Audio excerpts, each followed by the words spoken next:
नया रास्ता अध्याय 20। अध्याय 19 में हमने पढ़ा था कि अमित के मामा के लड़के दीपक की शादी का कार्ड आता है। अमित की माँ बहुत खुश होती है कि वे शादी में जाएगी। उसे अपने भाई से मिले कई वर्ष हो गए थे, परंतु उनकी बेटी मधु की परीक्षा शुरू होने के कारण ये सोचने लगती है कि वे शादी में जा पाएगी कि नहीं। फैक्ट्री से घर आने पर वे अमित को कहती है कि दीपक तुमसे 2 वर्ष छोटा है, तुम भी शादी कर लो। माँ चिंतित होती है। तब माँ अमित से कहती है, यदि तुम्हारी शादी हो जाती तो मैं मधु को बहू के पास छोड़कर शादी में जा सकती थी। मधु की शादी में वे मेरा हाथ भी बटा सकती है।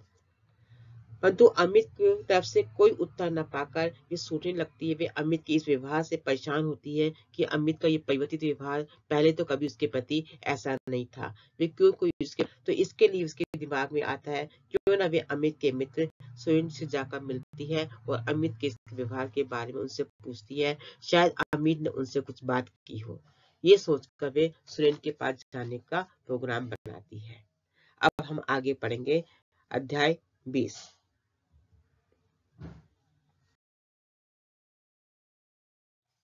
अंतिम वर्ष की परीक्षा देने के लिए मीनू ने कठिन परिश्रम किया। पूरे वर्ष लगन व उत्साह पूर्वक उसने पढ़ाई की। वार्षिक परीक्षा के सभी पेपर बहुत अच्छे हो गए थे। आज उसका अंतिम पेपर था। अंतिम पेपर देने के बाद जब मीनू परीक्षा कक्ष से बाहर आई तो उसे लगा कि मानो आज भी पूर्ण रूप से स्वतंत्र है। अब वे स्वतंत्र पक्षी की तरह पिंजरे में बंद होकर नहीं रहेगी, वरन स्वतंत्र पक्षी की तरह खुले गगन में विहार कर सकेगी। आज उसकी सभी सखियों का अंतिम पेपर था, इसलिए सभी प्रसन्न नजर आ रही थी। यद्यपि रात दिन जागने के कारण सभी के चेहरों पर थकावट स्पष्ट दृष्टिगोचर हो रही थी, फिर भी उस थकान भरे चेहरों पर प्रसन्नता की एक लहर थी। तो यहाँ पर अभी बताया कि मीनू के क्या वकालत की अंतिम वर्ष की परीक्षा होती है। अंतिम वर्ष की परीक्षा भी मीनू हर तरह से अपना कठिन परिश्रम से पूर्ण लगन से पूर्ण उत्साह पर उसने पढ़ाई की। वार्षिक परीक्षा के सभी पेपर उसके बहुत अच्छे हो गए थे। आज उसका लास्ट पेपर था।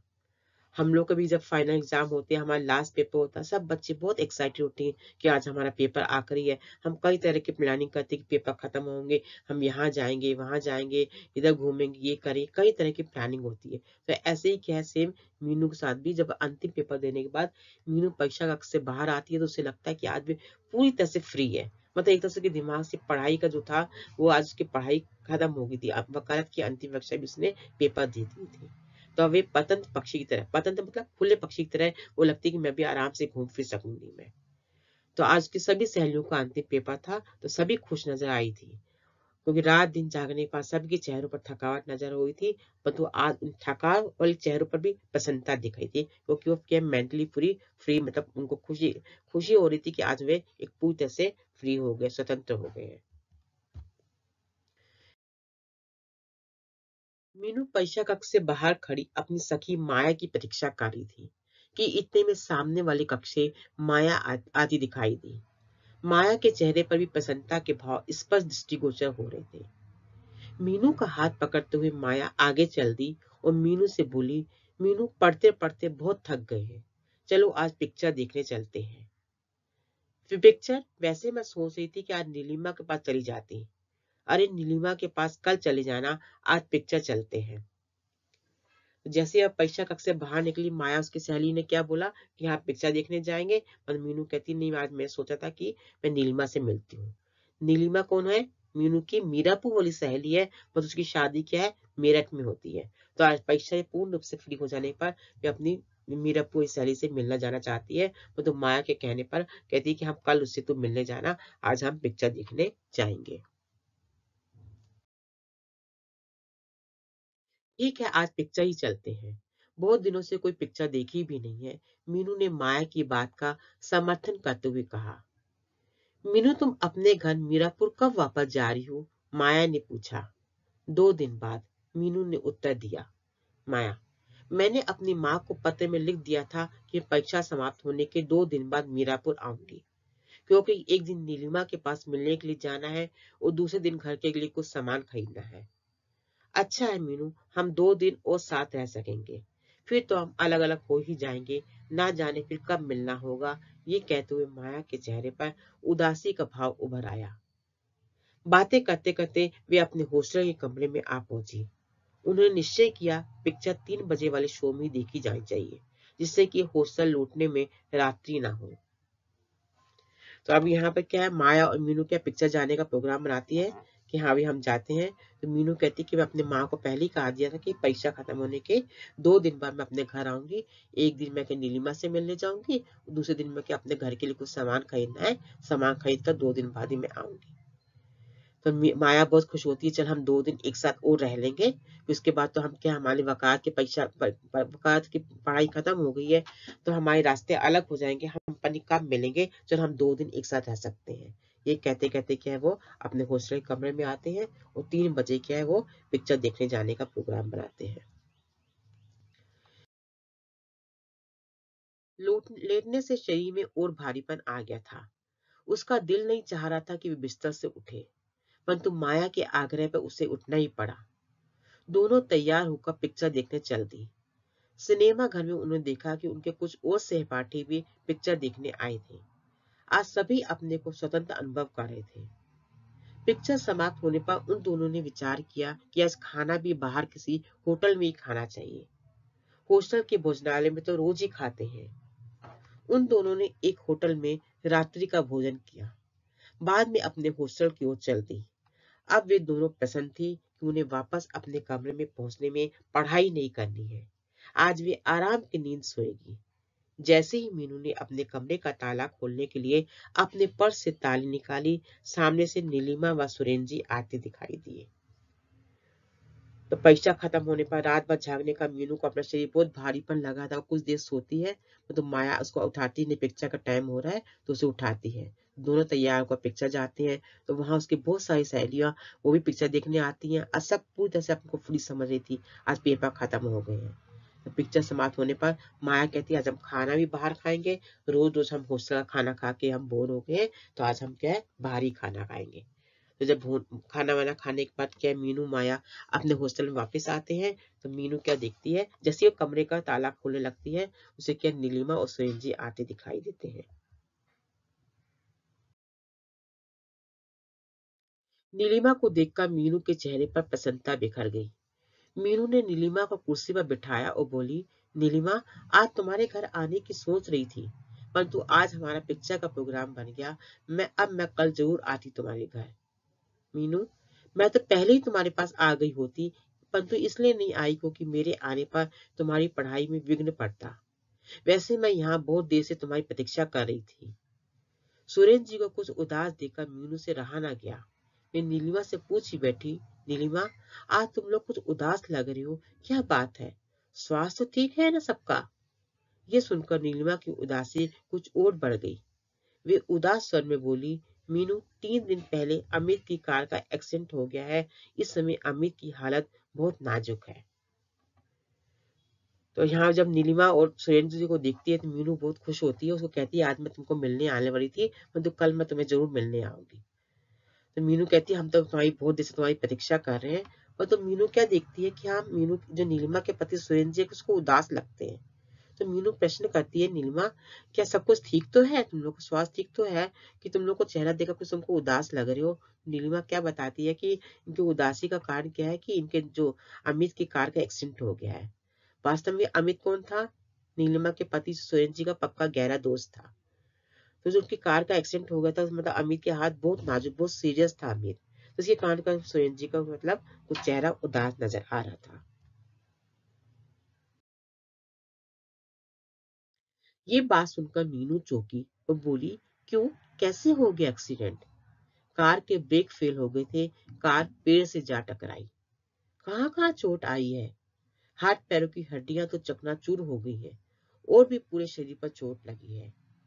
नीलिमा की ये बात सुनकर मीनू उदास हो गई। तभी नीलिमा बोल पड़ी, मीनू, अमित भैया तुम्हें याद कर रहे थे, यदि तुम उचित समझो थोड़ी देर के लिए उनसे मिल आना। कौन से अस्पताल में? मीनू ने पूछा। मेडिकल कॉलेज में भर्ती है। तो यहाँ पर जब क्या है, जैसे नीलिमा मीनू को बताती है कि अमित का एक्सीडेंट हो गया, उसके हाथ पैर की हड्डियां चकनाचूर हो गई है, कार का ब्रेक फेल हो गया था इसलिए कार क्या है, पेड़ से टकरा गई। तो ये सुनकर मतलब क्या मीनू भी उदास हो जाती है और नीलिमा क्या बोलती है कि अमित तुम्हें याद कर रहा था। अभी अभी तक नीलिमा को ये नहीं मालूम कि अमित और मीनू का रिश्ता पहले हो चुका था। वो इस बात से क्या अननोन ही है। परंतु क्या है, जैसे क्या है अमित को मतलब मालूम था, अमित ने भी नीलिमा को ये शो नहीं किया था। परंतु जब क्या एक्सीडेंट के बाद वो अपनी कहती कि मैं मीनू से मिलना चाहता हूँ, तो यही बात कहने के लिए क्या नीलिमा मीनू को बुलाने आई थी कि तुम्हें और तुम उसे देखाओ। तो नीलिमा जब मीनू पूछती है नीलिमा से वो कहाँ पर है, तो वो बताती कि मेडिकल कॉलेज में भर्ती है। ठीक है, कल सुबह मैं जाकर मिल आऊंगी, मीनू ने कुछ सोचते हुए कहा। कुछ समय बाद नीलिमा व उसके पति चले गए। माया पहले ही पूरी रात जागने का थक कर सो गई थी। उन दोनों के जाने के बाद मीनू ने भी कोशिश की कि वे भी सो जाए, परंतु उसकी आंखों में नींद कहाँ। अब से 4 महीने पहले तक मीनू के हृदय में अमित के लिए घृणा ही घृणा थी, परंतु न जाने अब मीनू को क्या हो गया था। मीनू के हृदय के एक कोने में अमित के लिए कुछ स्नेह भाव उत्पन्न हो गया था। तभी तो अमित के एक्सीडेंट के बारे में जानकर उसका दिल बेचैन हो गया। जैसे ही मीनू सोने की कोशिश करती, उसकी आंखों के सामने अमित का वह चेहरा घूम जाता जो उससे कुछ कहने के लिए बेचैन था। उसके वे नेत्र जो अपनी मूक भाषा में कहना चाहते थे कि वे निर्दोष है। रात भर मीनू इसी तरह बेचैनी में करवटें बदलती रही। कभी झपकी लग जाती तो कभी चौंक कर आंख खुलती, उसके सामने अमित का वही चेहरा घूम जाता। तो अभी क्या नीलिमा और सुरेंद्र जी के जाने के बाद क्या है, माया तो थक कर सो गई थी। मीनू जैसी थक सोने लगी तो उसको नींद ही नहीं आ रही, उसकी आंखों में नींद ही नहीं थी। तो 4 महीने पहले ही मतलब उसको अपने आप के मन में वो बातें याद आ रही है कि जब मैं अमित से मिली थी तो अमित को देखते ही मैं कैसे उससे दूर भागती थी। उसके हृदय में घृणा के भाव उठे थे।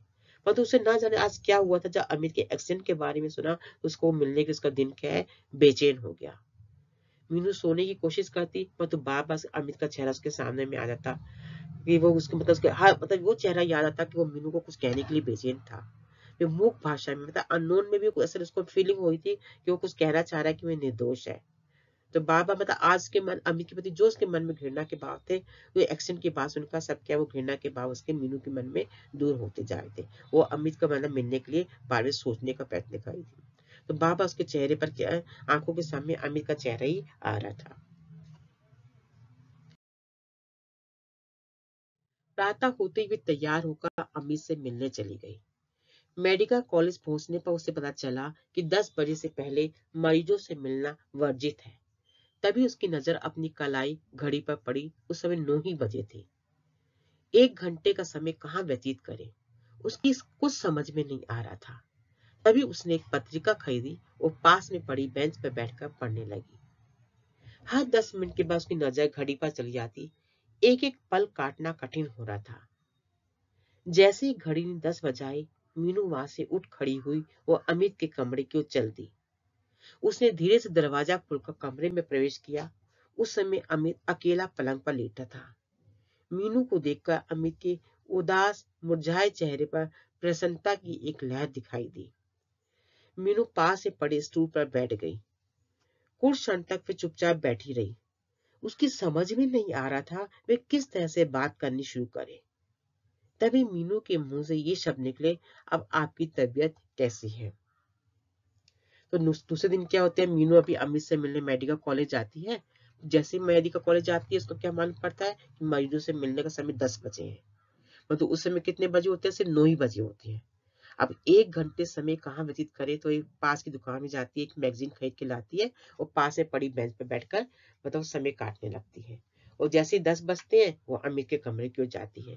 जैसा दरवाजा खोलती है तो अमित जैसे ही मीनू को देखता है तो अमित के चेहरे पर प्रसन्नता की लहर आ जाती है। मीनू पास से बैठती है, उसको समझ में नहीं आता मैं अमित से कैसे बात करनी शुरू करूं। तो वो अचानक इसके मुंह से निकलते अब तुम्हारी तबीयत कैसी है।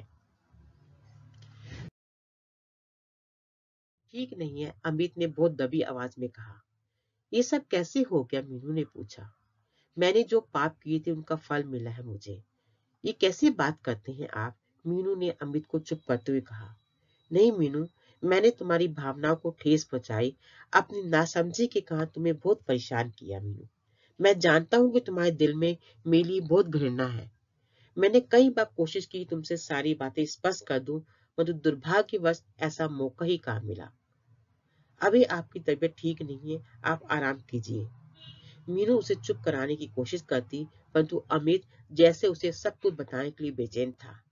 नहीं मीनू, आज मुझे बहुत दिनों बाद बात करने का अवसर मिला है।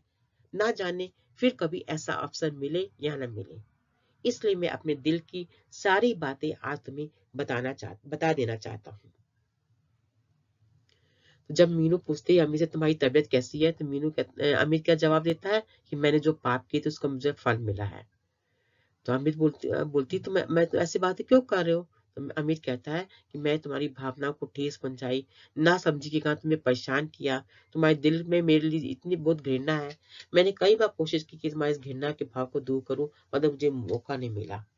तो मीनू कहती है अभी तुम्हारी तबीयत ठीक नहीं है, अभी तुम आराम करो, बाद में हम बात कर लेंगे। और तो मीनू अमित क्या बोलता है, नहीं मीनू, आज मुझे बहुत दिनों बाद बात करने का अवसर मिला है। ना जाने फिर कभी मुझे अवसर मिले या ना मिले, मैं अपने दिल की सारी बात तुम्हें आज बता देना चाहता हूँ। मीनू, जिस दिन मैंने तुम्हें पहली बार देखा था, मुझे लगा कि तुम ही मेरे अरमानों की मंजिल हो। मैं तुम्हें हमेशा के लिए पा लेना चाह रहा था, परंतु वापस मेरठ आने पर परिस्थितियों ने कुछ ऐसा मोड़ लिया कि मैं ऐसे भंवर में फंस गया जिससे आज तक नहीं निकल पाया हूँ। जब तुम्हें देखकर हम घर पहुंचे, तो वहां देखकर कि मेरठ के एक बहुत प्रतिष्ठित व धनी व्यक्ति अपनी लड़की का रिश्ता लेकर आए हुए थे।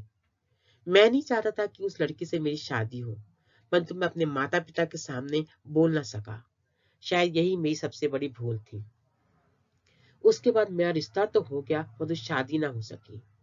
ईश्वर ने इसमें भी कुछ भलाई ही की थी। जब से रिश्ता टूटा है, मैंने कोई और लड़की देखने का प्रयास ही नहीं किया। यद्यपि मेरे माता पिता इस बात से एक बार तुम्हें अपनी जीवन संगनी बना लिया था, और इसलिए आज मैं बहुत दुखी हूँ। तब तक मैं तुम्हारी प्रतीक्षा कर रहा हूँ। नीरमा भाभी से तुम मुझे पता चला कि तुम इस रिश्ते के लिए नामोजी से दुखी होकर वकालत पढ़ने के लिए अपने पाँव पर खड़े होने की सोच रहे हो। जब मीनू कहती है कि अमित से कहती है कि तुम क्या है, अभी तुम्हारी तबीयत ठीक नहीं, बाद में बात करना। तो अमित कहता है नहीं, मुझे कब बाद में मौका मिले ना मिले, मैं बहुत दिनों से ये अवसर देख रहा था। तो मुझे क्या है, जिस दिन से मैं तुमको देखा था तभी से मेरे को लगा था कि मैं तुमको पा लेना चाहता था। तो तुम्हें देखकर जैसे हम घर आए, तो अपनी पहले की हिस्ट्री बताता है। हम घर पहुंचे, एक अमीर घर के लड़के धनीमल जी बैठे थे। उन्होंने लड़की का रिश्ता बताया। मेरे माता पिता वो पैसे के लालच में आ गए, और यही मेरी सबसे बड़ी भूल थी, मैं उनकी बातों में आ गया। तो मेरे साथ उसके साथ रिश्ता तो हो गया, पर तो शादी नहीं हुई। शायद यही मेरे लिए भलाई थी। माता पिता इस बात से बहुत दुखी थे कि हाँ भाई, मेरा मतलब उनका रिश्ता नहीं हुआ, पर तो मैं आज तक क्या है, तुम्हें अपने जीवन संगी बनाने में लगा हूँ। तो नीलिमा भाभी से मालूम पड़ा कि तुम अपने मतलब जीवन से नाखुश होकर तुम वकालत पढ़ने के लिए यहाँ तक आए हो, मेरे कारण तुम्हें दुखी हो। तो ये बात सुनकर मेरे मन में एक बहुत बड़ा बोझ था।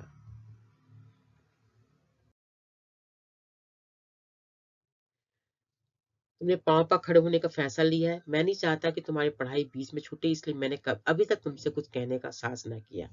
आज जब तुम वकालत पूरी कर चुकी हो, तुमसे कुछ कहने का समय आया था, परंतु अब विधाता ने मुझे तुम्हारे योग्य नहीं छोड़ा है।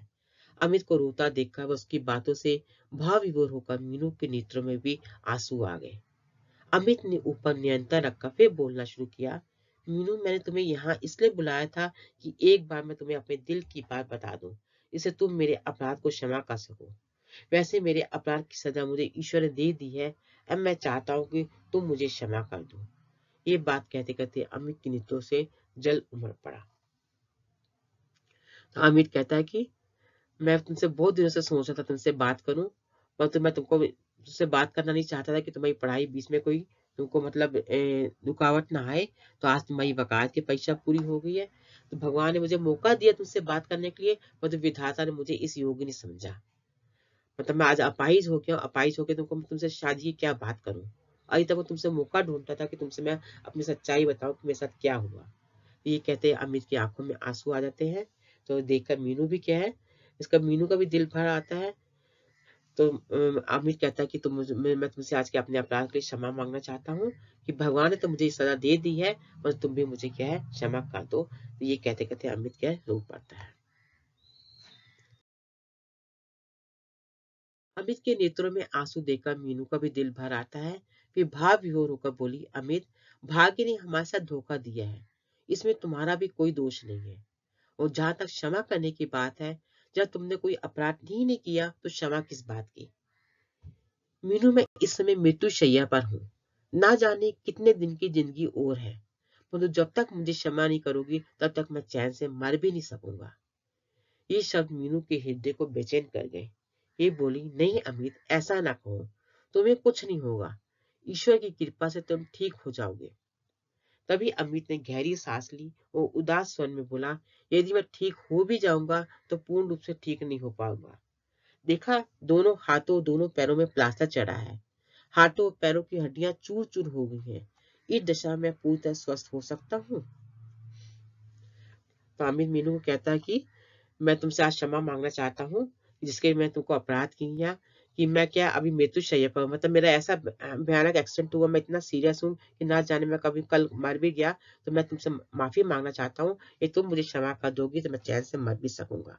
जब ये कहता है तो मीनू का हृदय भी बेचैन हो जाता है। वो अमित को कहती है, नहीं अमित, तुम ऐसा मत कहो, ऐसा कुछ नहीं होगा, तुम भगवान की कृपा से तुम क्या ठीक हो जाओगे। तो अमित क्या जवाब देता है, यदि मैं ठीक भी हो गया तभी मैं चल फिर नहीं जाऊंगा, मेरे दोनों हाथ पैर तुम देखो प्लास्टर चढ़ा है, मेरे हड्डियां चूर चूर हो गई हैं, मैं ठीक होने के बाद ही मैं क्या ये मेरे पूरी तरह से स्वस्थ होकर चल फिर नहीं सकूंगा। तभी अमित की माता जी ने कमरे में प्रवेश किया। मीनू को उन्होंने 3 वर्ष के बाद देखा था, इसलिए पूरी तरह पहचान न सकी। उन्हें आभास हो रहा था कि वे उस लड़की को पहले भी कहीं देख चुकी है। तभी मीनू ने उन्हें नमस्कार किया और अमित ने मीनू को ये कहते हुए परिचय कराया, मम्मी, ये मीरापुर वाली मीनू है। अच्छा मीनू, मां ने उसे पहचानते हुए कहा, बेटी आजकल क्या तुम मेरठ में ही पढ़ रही हो? हाँ आंटी, मैं यह वकालत पढ़ रही हूँ, वैसे अब तीसरे वर्ष की परीक्षा दे चुकी हूँ, परीक्षा फल आना रह गया है। बेटी, मेरे अमित पर तो ना जाने कौन कौन सी घड़ी आई है जो उसकी ये हालत हो गई। ये कहते थे उनकी आंखों में भी आंसू आ गए। तभी अमित और मीनू बात कर रहे होते, इतने में कौन आती है, अमित की माँ आती है। तो अमित अपनी माँ को परिचय कराता है, तो उसकी माँ मीनू को नहीं पहचान पाती, क्योंकि 3 वर्ष के बाद उसने देखा होता है। तो अमित बोलता है, ये मीरा कोई लड़की है। तो उसको मीनू अमित की माँ भी क्या है, मीनू को देखता क्या है, उससे पूछती, तुम यहाँ पर क्या कर रही हो, क्या पढ़ाई कर रही हो। मीनू अपनी पढ़ाई के बारे में बताती है। तो वो अमित के बारे में कहती है, देखो अभी अमित के भविष्य में क्या समझ क्या घड़ी आ गई है, उसकी क्या हालत हो गई है। ये कहकर माँ की आंखों में भी आंसू आ जाते हैं। आंटी आप चिंता न करें, अमित बिल्कुल ठीक हो जाएगा। ये कहकर मीनू अपने स्टूल से उठ गई। अमित को इस हालत में देखकर मीनू के हृदय में उसके प्रति प्यार व दया की भावना उमड़ पड़ी। उसका मन हुआ कि काश वे कुछ समय अमित के पास रहकर उसकी सेवा कर सकती। अब मीनू को आभास हो रहा था कि अमित का उसका ना जाने कितना पुराना रिश्ता है, परंतु क्या उसका यहाँ रहना उचित होगा इस समय। अनेक विचार उसके मस्तिष्क में घूमने लगे। अंत में उसने चलने का ही निर्णय लिया। चलने के लिए वे जैसे ही खड़ी हुई, अमित का चेहरा उदास हो गया। शायद वे भी यही चाहता था कि मीनू कुछ समय उसके पास बैठती, परंतु उसके अंदर इतना साहस नहीं था कि वे उससे अपने पास बैठने के लिए कहता। अमित के उदास नेत्रों में वे भाव मीनू के हृदय में उतरते गए। मीनू वहां और ठहर न सकी। तो जब अमित की माँ मीनू से कहती है कि आज देखो उसकी अमित की क्या हालत हो गई है और रो पड़ती है, तो मीनू अमित की माँ से कहती है, आंटी आप चिंता ना करें, सब कुछ ठीक हो जाएगा। तो अभी तक जो क्या है, अमित के प्रति मीनू के मन में जो घृणा के भाव थे, वो उसके अमित को देखकर उसके मन में क्या है, दया और प्यार की भावना उमड़ने लगी। उसका मन हुआ कि मैं अमित से थोड़ी देर और बैठूं, उसकी सेवा करूं। मैं तो अंदर ही अंदर वो सोचती है कि नहीं, मेरा यहाँ बैठना भी उचित नहीं है। इसलिए वह खड़ी होती है, अपने होटल घर जाने के लिए उठने लगती है। तो अमित भी उसको देखकर कहता है कि उसके मन में भी ये इच्छा होती है कि मीनू उसके पास कुछ और देर बैठे, तो उसमें भी इतना साहस नहीं होता कि वो अमित मीनू को कहे कि कुछ समय और बैठ जाए। तो मीनू वहां और ठहर नहीं सकती और मीनू वहां से चली जाती है। तो ये अध्याय हमारा यही समाप्त होता है। धन्यवाद।